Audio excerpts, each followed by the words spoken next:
Well, hello again, and welcome to the next episode of Mastering the Self-Reliant Creative Process. And we're just moving right along here, getting into more of the guidelines. But we don't want to rest on our laurels. No, because, well, we have more fish to fry. So let's get in and get on to it. And the first one we're going to cover today is the idea of holding one direction, task, or thought at a time. Now, I don't like to get into a lot of platitudes or self-help woo-woo, although I did get into a little bit of the woo of quantum physics and all that around the creative process. So, a little bit, but not much.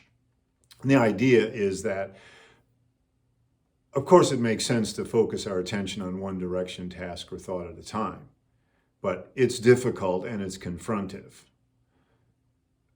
But it's a great idea to hold. That's the idea. Hold that idea.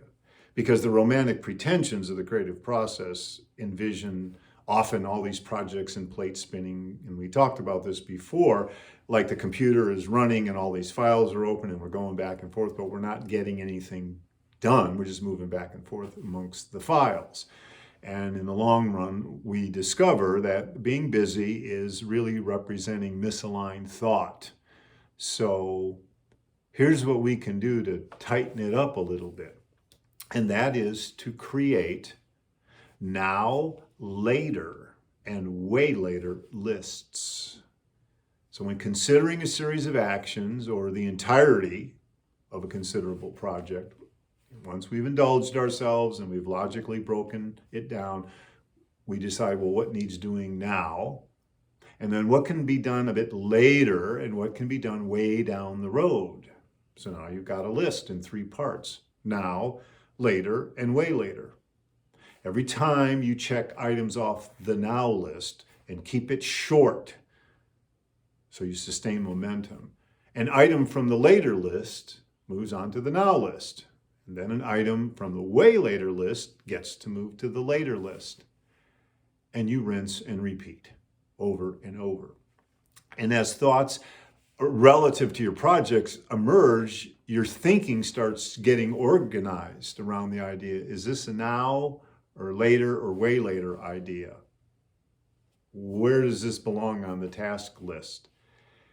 And completing the now actions clarifies the later and way later ones and may even accomplish parts of them too. But we have to keep the now list confined to the essential minimum so we keep moving.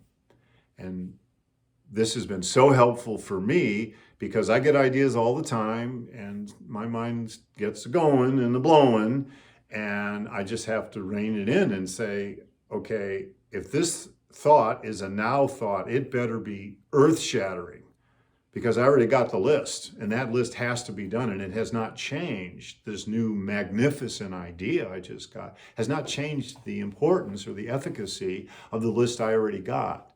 So it just better be hellaciously good. Otherwise, it's on the later or way later list. So once you've done that, you start to get into the cycle. And there's also this kind of pattern that I see where first we get cycles started relative to something. And then the second part is when they're well established and we've been working with them and we're understanding with them, and probably they take up the bulk of our time and energy. And then the third aspect is when the activities are starting to end. So we're starting some things, we're really engaged with some things, and we're ending some things.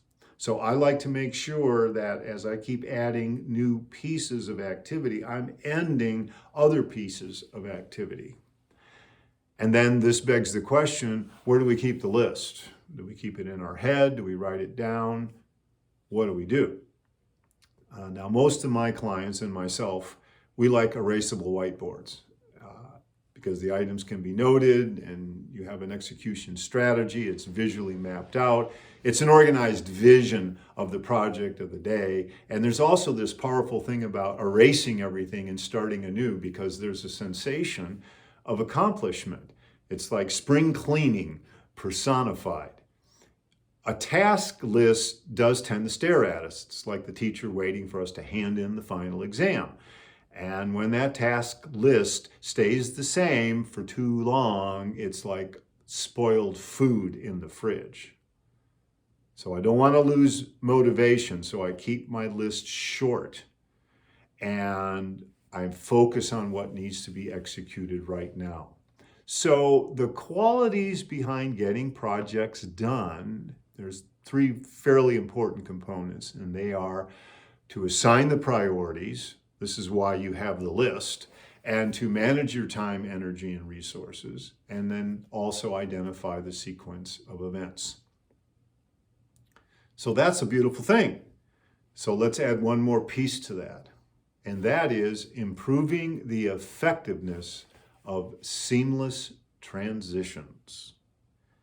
So we got a lot going on in life. We're juggling all these things, and you have to reach a stopping point with something and set it down and pick up something else. And it's not often that time, energy, and resources allow us to stay with large activities from start to finish. So when we end a cycle of activity, we've got to consider how to seamlessly pick it back up, whether it's tomorrow, next week, next month, whenever it is. And quickly moving from one activity to another involves mastering the skill sets while being mindful of completing some portion for the sake of momentum, and then discerning a logical stopping point. And when it's done properly, we'll feel like we never set the activity down in the first place. It becomes seamless. We just pick it right back up. And this is where keeping our physical environment organized goes a long, long way. So that we can find the good stopping points, we can maximize the ability to flow from one project to another, and we pick up where we left off very easily. It keeps us tight, like tighter than a crab's ass underwater. And that's what we got to be, because when you stop and think about all that you got going on in your life, I mean, I look at my life and I think, well, you know, they say in your 20s and 30s, you know, everything's expanding and you're taking on these ideas and the aperture is opening and you're discovering this and this and you want to do this and that. And then you sort of kind of hone it down as you get into your 40s. And that never happened to me.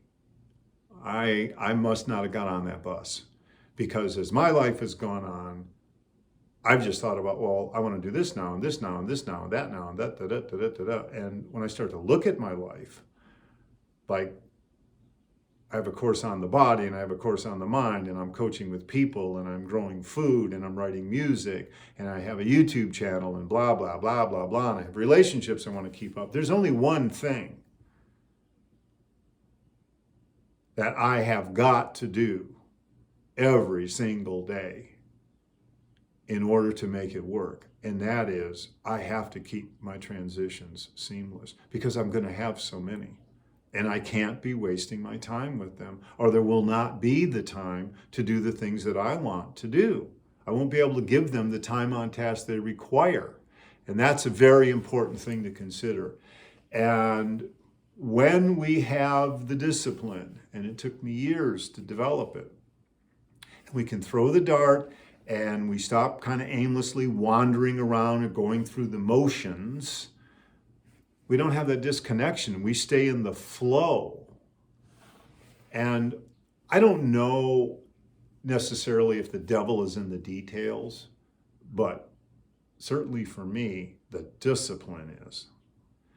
And when we have that level of discipline around the transitions, you know, I was very bohemian when I was younger. It's like, well, I don't have to do that. I'm an artist. I'm doing these creative, important things.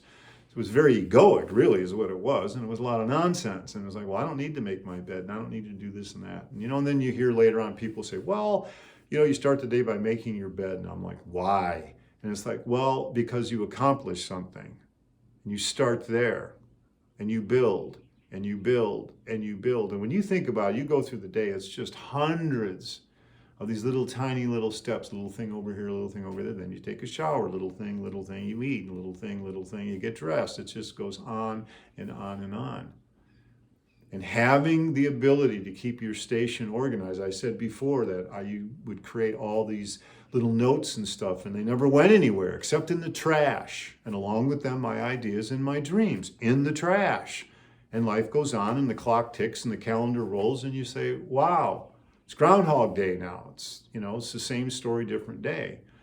And what really changed that for me, as I developed an understanding of the creative process, and these many, many conversations I had with Andy around it, was certainly I got to break my list down into now, later, and way later. And it's like when I bought my house, I had a list a mile long.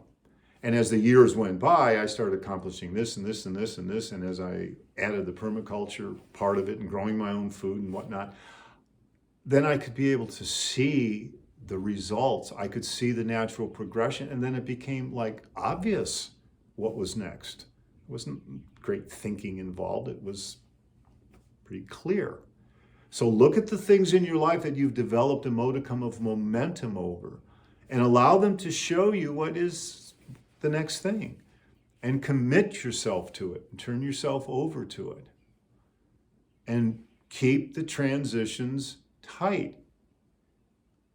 And it's going to improve the quality of life.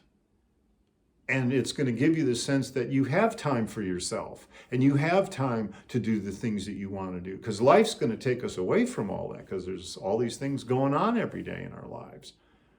And it's that sort of disciplined day-to-day approach, which sounds boring and sounds not so fun, but that's what makes it all go. That's what makes it work. That's what makes it hum. And on that note, with the bell, and not the dinner bell, the homework bell, I would like to ask you, how do you keep track of your stuff, your lists? Where do you keep it? And why do you stop? Because we all got those whiteboards and lists that we started on Tuesday and forgot by Friday, and now it's next Thursday. Ugh. So what can we do to tighten that up a little bit? And what do you think could help you set things down and pick them up faster and a little bit more efficiently? So you really just feel like you're picking up where you left off. Because that is so important. It's just huge. So please like and subscribe to the channel if you got some value out of the video today, and I hope you have been all along, and I certainly welcome your comments and your ideas, because this is a collective proposition. The creative process is something we're all part of. So enjoy your day, enjoy your life, and I'll be seeing you in the next video.